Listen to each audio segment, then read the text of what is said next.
Dear viewers, আসসালামু আলাইকুম। আশা করি আপনারা সবাই ভালো আছেন। আরেকটা বিষয় আপনাদের সঙ্গে শেয়ার করা প্রয়োজন মনে করতেছি। তাই হয়তো শেয়ার করতে চলে আসলাম। রিসেন্টলি ডায়মন্ড ওয়ার্ল্ড নিয়ে আমাদের অনেক নিউজ, অনেক ধরনের খবর আমাদের কানে আসতেছে।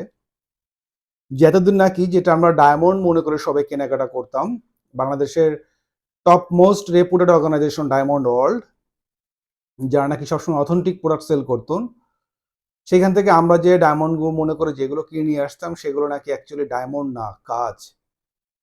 দিলীপ আগরওয়াল নামে যেমন হলো যে ওনার আছেন, উনি বিগত 15 বছরে 25,200 কোটি টাকা গভর্নমেন্টের ট্যাক্স ফাঁকি দিয়েছেন। স্বৈরাচারী সরকারের ছত্রছায়া থেকে উনি এই দুর্নীতিগুলো করেছেন। এবং যখন ওনার নামে দুদকে কমপ্লেন দেওয়া হয়, কমপ্লেন যায়, দুদকের কর্মকর্তারা যখন সেটাকে ইনভেস্টিগেশন করতে যান, তখন বিভিন্ন আওয়ামী লীগের ঊর্ধ্বতন কর্মকর্তা বা নেতাদের বা মন্ত্রীদের প্রেসারে তাদের সেই কর্মকর্তাদের নাকি কর্মচ্যুত করা হয়।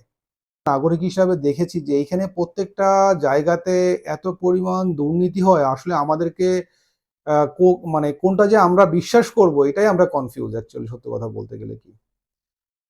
তা এই ডায়মন্ড ওয়ার্ল্ডে ঢাকা সহ সারা বাংলাদেশে 30টা আউটলেট আছে, অথরাইজড আউটলেট। সেখান থেকে পার ডে প্রায় 5 থেকে 6 কোটি টাকার প্রোডাক্ট সেল হতো।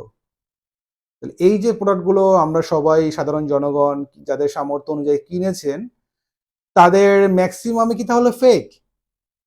কাঁচ কিনেছি ডায়মন্ডের দামে? বাংলাদেশে এটা একমাত্র বাংলাদেশেই সম্ভব।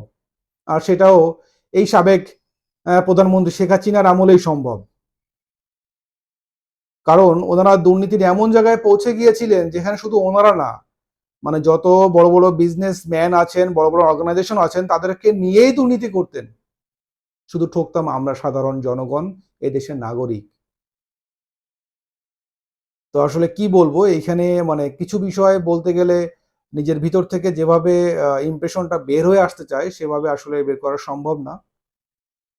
তাই এদের মতন দুর্নীতিবাজকেও বাংলাদেশে এখনো তারা বুক ফুলিয়ে হেঁটে বেড়াচ্ছে সরকার পতনের পরেও।